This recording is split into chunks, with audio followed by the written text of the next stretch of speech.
भारत का सांस्कृतिक अगर धरोहर देखा जाए तो बहुत सारे ऐसे त्यौहार हैं, बहुत सारे ऐसे फेस्टिवल्स हैं जिनको मनाया जाता है, और ख़ास तौर पे कुछ ऐसे त्यौहार हैं जो मज़हब के परे भी मनाए जाते हैं।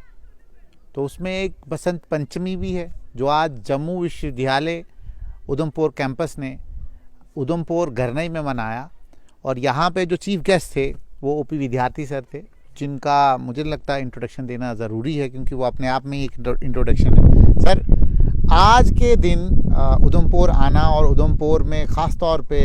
यहाँ के बच्चों के साथ इंटरेक्ट करना और बसंत पंचमी के ऊपर जो है बच्चों को उजागर करना और बच्चों को जो है नॉलेज देना, कैसा लगा? मैं तो बहुत ही रोमांचित हुआ, बहुत अच्छा लगा, क्योंकि ये जो आज का दिन था जो बसंत पंचमी के रूप में मनाया गया, माघ महीने में ये 5वीं तिथि को मनाया जाता है। 2 दिन थोड़ा लेट हुआ क्योंकि आज सप्तमी है, और सप्तमी के हिसाब से एक नदी है नर्मदा नदी, आज उसकी जयंती भी है। अच्छा। तो जब नदियों की बात आती है या इस प्रकृति की बात आती है, कुदरत की बात आती है, तो ये जो मौसम है ना, ये एक नई आशा, एक नई ऊर्जा और नया वातावरण पैदा करती है, क्योंकि डॉर्मेंसी पीरियड के बाद मौसम में एक तब्दीली आती है, थोड़ी बहुत गर्मी शुरू होने लगती है, और फिर होली का त्यौहार जो है इसी खूबसूरत रंगों के मौसम में आता है, जिसको हम बसंत का उत्सव कहते हैं, या फिर कश्मीरी जुबान में सोंत नाम से बसंत को कहा जाता है। और ऐसे ही उत्तराखंड में पहाड़ी लोग, वहाँ पे बर्फ़ होती है, तो वहाँ अभी बसंत का वो शवाब, वो खूबसूरती आई नहीं है। तो वहाँ पे मार्च 15 को एक त्यौहार मनाया जाएगा जो इसी तरह का होता है, जिसको कहते हैं फूल देई। तो उनका जो उत्सव होता है उस वक्त काफ़ी फूल होते हैं, और फूलों को लेकर के वो बड़े बुजुर्गों को देते हैं, मंदिरों में देवी देवताओं पे चढ़ाते हैं, और फूलों के साथ वो अपनी एक उमंग तरंग जो है उसको शामिल करते हैं, और कई किस्म के पकवान खाने पीने के बनते हैं। तो बसंत पंचमी का जो त्यौहार था, आज पीले पकवान बनाए गए, चाहे वो पीला हलवा था, पीले गुलगुले थे, या उन्होंने जो सजावट की थी वो भी पीले फूलों से की थी, और उसमें गुट्टा का फूल भी तो पीला है, लेकिन एक ख़ास फूल जो है बसंत का फूल, इस खास मौके पर उसका भी एक श्रृंगार में बहुत ही योगदान रहता है। तो यहाँ के जो रेक्टर हैं प्रोफेसर यशपाल, ये उन्हीं की मैं देख रहा हूँ कि 2-4 सालों से उन्होंने जो जहाँ के डुग्गर प्रदेश के जम्मू के खास करके सांस्कृतिक कार्यक्रम है, जैसे रुट राड़े है,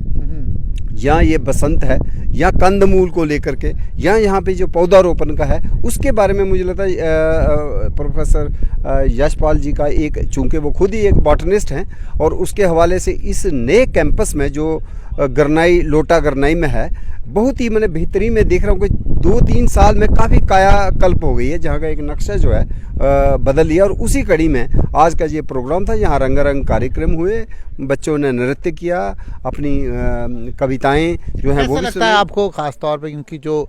बच्चे हैं, जो यंगस्टर्स हैं, वो कहीं ना कहीं जो भारत का धरोहर है, सभ्यता है और जो कल्चर है ख़ास तौर पे, उसको भूलते जा रहे हैं। क्या लगता है आपको कि ऐसे प्रोग्राम कराने के बाद जो है ये बच्चे जो हैं, क्या इनमें वो ऊर्जा आएगी, वो लगन आएगी और मोहब्बत होगी अपने कल्चर के साथ? आपने सही कहा कि शहरीकरण के चलते कुछ थोड़ा बहुत कमजोरी आई है, लेकिन दूसरी तरफ से सूचना क्रांति है, मीडिया का ज़माना है, तो कहीं ना कहीं बहुत सी NGOs और बहुत ही अच्छे प्रतिभाशाली जो लोग हैं ना, वो इन त्योहारों को लेकर के कई किस्म के जो मीडिया, सोशल मीडिया में अपने वीडियोज़ यूट्यूब पर डालते रहते हैं, और उनको देख करके भी मुझे लगता है इन बच्चों को दोबारा से अपने उस पुरानी भूली बिसरी संस्कृति से जुड़ने का एक बड़ा सुनहरी मौका मिल रहा है। और आज जो बच्चों ने बड़े इनोवेटिव तरीके से, क्रिएटिव तरीके से जो अपनी आइटम्स पेश की, उसमें मुझे ये लगता है कि शायद इनमें फिर से एक जागृति आ रही है अपनी संस्कृति को बचाने के लिए। और सबसे बड़ी बात है, पर्यावरण जो संकट है उसमें इन संस्कृतियों का, इन त्योहारों का, उत्सवों का बहुत योगदान हो सकता है, क्योंकि ये हमेशा से नेचर की हार्मनी से जुड़े हुए मेले, त्यौहार, उत्सव हैं। और अगर हम इसके ऊपर चलें तो बहुत, एक तो खाने पीने का जो जंक फूड है उसको छोड़ करके हम अपने भारतीय व्यंजन जो हैं, भारतीय फूड्स जो हैं, उनकी तरफ मुझे लगता है हम युवा पीढ़ी को ले जाए। बिल्कुल, देखिए, एक तो सर्वप्रथम सबको वसंतोत्सव 2025 की हार्दिक बधाई व शुभकामनाएं। जैसा कि नाम ही बताता है और हम कहते हैं कि शायद जो वसुंधरा नाम वो शायद वसंत जो धरा के ऊपर आई होगी, जब फूलों में उमंग, तरंग और हर प्रकार के रंग यहाँ उभरे होंगे तो एक बसंत जैसा माहौल बना होगा। और जैसा कि आपने कहा है कि आज हर औद्योगिक क्रांति की ओर या औद्योगिकीकरण हो जा रहे हैं, तो इस भीड़ भाड़ में अगर हम कुछ समय प्रकृति के साथ बिताते हैं या प्रकृति के बारे में जानते हैं या अपनी संस्कृति के ऊपर चर्चा करते हैं, तो मैं समझता हूँ कि बहुत सारा जो हमारा तनाव है उससे हम मुक्त हो जाएंगे। तो ऐसे ही उत्सव, और ख़ास करके जब बसंत उत्सव की हम बात करते हैं, तो एक उत्सव है जो देवी देवताओं के साथ जुड़ा हुआ है, जो संस्कृति के साथ जुड़ा हुआ है, जो मानव मस्तिष्क में जो सकारात्मक भावनाएं उत्पन्न होती हैं ये उसके साथ जुड़ा हुआ है। और जैसा आपने पहले कुछ दिन पहले मकर संक्रांति का त्यौहार आपने मनाया 14 जनवरी को, और उसके उपरांत अब 2 फरवरी को जो विधिवत वसंतोत्सव जब आरंभ हुआ था, हम कहते हैं कि मकर राशि में प्रवेश होता है सूर्य, और कुंभ भी लगे हुए हैं साथ ही में साथ। एक बहुत अच्छा ऐसा एक समन्वयता प्रकृति की बनी है। इस उत्सव के साथ जो संस्कृति जुड़ी है वो ये है कि जैसे मैंने बात बताई कि देवी देवताओं का इसमें बहुत एक योगदान रहा है। और ब्रह्मा जी ने जब सृष्टि की रचना की तो कहते हैं कि सरस्वती जी को उन्होंने वीणा से नवाजा और कहा कि प्रकृति तो बन गई, सृष्टि तो रच गई, तो क्यों ना हम संगीत का सृजन करें, इसमें रस भरें, इसमें रंग भरें। तो शायद तभी से ये रस और रंग और उमंग तरंग का उत्सव बना होगा। साथ ही साथ सरस्वती जी के साथ ये जुड़ा हुआ है। तो मैं बताना चाहूँगा कि शायद जब सरस्वती, जिसको अब एक माइथोलॉजिकल रिवर के बारे में हम समझते हैं और ये एग्जिस्ट करती थी हमारी वेदों पुराणों में, तो कहते हैं कि शायद इसके आसपास जो सरसों के फूल बहुत इस बहार में पैदा हुए हैं। और ये भी माना गया है कि वेद व्यास ऋषि जी ने जो वेदों की रचना की थी या बाकी जो उपनिषद वगैरह या धार्मिक ग्रंथ जितने भी लिखे गए हैं वो शायद सरस्वती के किनारे पर ही बैठकर लिखे गए हैं, क्योंकि लिखने का बहुत माहौल था। और मैं साइंटिफिक तरीके से ये भी समझता हूँ कि शायद प्रकृति भी अपनी एक सुप्त अवस्था से एक जीवंत अवस्था में उसने कदम रखा है। आप देखते हैं जब ऑटम होता है, ये सर्दी होती है, तो पत्ते झड़ जाते हैं, बहार बहुत ठंडी हो जाती है और जीवन थोड़ा सा थम जाता है, रुक जाती है ज़िंदगी। लेकिन जैसे ही बसंत बहार आती है तो एक बार फिर से वो एक बूम है, एक साइकिल है जो ब्लॉसमिंग का है, जिसमें पशु पक्षी और पेड़ पौधे और हमारे जो फूल पत्तियाँ किस प्रकार से वो बाहर आते हैं, और ऐसा लगता है कि अब प्रकृति एक बहुत अच्छे तरीके से सांस ले रही है। तो कुल मिलाकर आप ये देख रहे हैं इन युवाओं ने आज जिस प्रकार से अपनी प्रतिभा का प्रदर्शन भी किया, और ख़ास तौर पर जो बसंत के रिलेटेड जो इन्होंने कुछ रचनाएं सुनाई, कुछ गीत सुनाए, और हमारी कुछ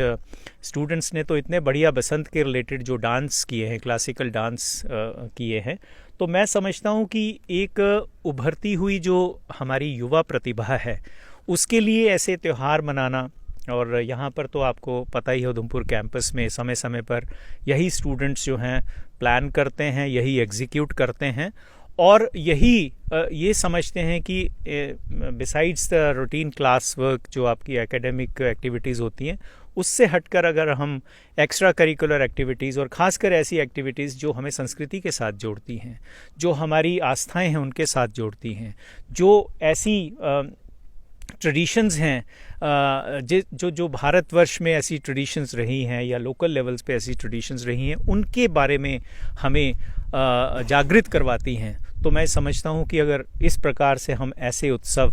मनाते रहें तो हमारा जीवन तो सुखद होगा ही, लेकिन आप देखेंगे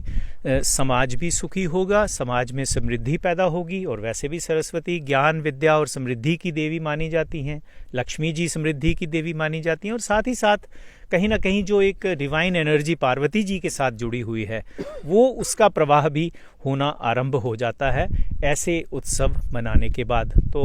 हम सब युवाओं को ये समझना चाहिए कि अपनी अच्छी अच्छी बातों के साथ जुड़े रहें, विद्या के साथ जुड़ते रहें। और जैसे कि विद्या ददाति विनयम विनयात याति पात्रताम पात्रत्वात् धनम आपनोति धनात् धर्मम ततः सुखम। तो ऐसी कल्पनाएं, ऐसी प्रेरणाएं जब हम प्रकृति से लेते हैं, और बुद्धिजीवी जैसे लोग हमारे आज बीच में विद्यार्थी जी आए, उन्होंने जिस प्रकार से औंगल फड़ी बसंता ने तो अपनी एक प्रादेशिक भाषा जो हमारी यहाँ पर है, जो ऑफिशियल लैंग्वेज भी जिसको अब दर्जा मिला है डोगरी में, जिस प्रकार से उन्होंने कविता का वर्णन किया, तो हमारे बच्चे बहुत ही उत्साहित उससे हुए। और आज उन्होंने भी कहा कि हम भी सृजन करेंगे, हम भी ऐसी रचनाएं जो हैं आने वाले समय में लिखेंगे और बताएंगे। और इन त्योहारों का, इन उत्सवों का, इन मंगल समयों का यही एक सबसे बड़ा मकसद है जो समाज को जोड़ने का कार्य करती हैं, समाज को सुदृढ़ करने का कार्य करती हैं। और कहीं ना कहीं इसमें भारतवर्ष के निर्माण, भारतवर्ष की जो हम कहते हैं कि इसको विश्व पटल पर लेने की एक जो हमारे प्रयास हैं उनमें कहीं ना कहीं बल मिलता है। और उसमें जब बल खास करके तब भी मिलता है जब हम अपनी मॉडर्निटी को, हमारा जो आधुनिकीकरण है उसके साथ कहीं ना कहीं हम अपनी जो ट्रेडिशंस को हैं, हमारी जो संस्कृति है, जो हमारी विरासत है, उसको भी हम जोड़कर मिलकर आगे चलते हैं। तो यही ऐसे त्योहारों का, उत्सवों का मकसद है। Thank you. हमारे साथ हैं प्रोफेसर यशपाल शर्मा सर, जिन्होंने संक्षेप में ये कहा कि ये संस्कृति है और इसको बच्चों तक पहुंचाना ये हमारा दायित्व है। और आने वाले वक्त में उधमपुर कैंपस जम्मू विश्वविद्यालय का जो है और भी एक्टिविटीज़ कराएगा, और ख़ास तौर पे बच्चों को अपनी संस्कृति के साथ जोड़ने का जो दायित्व प्रोफेसर यशपाल शर्मा सर ने उठाया है वो पूरी करेंगे।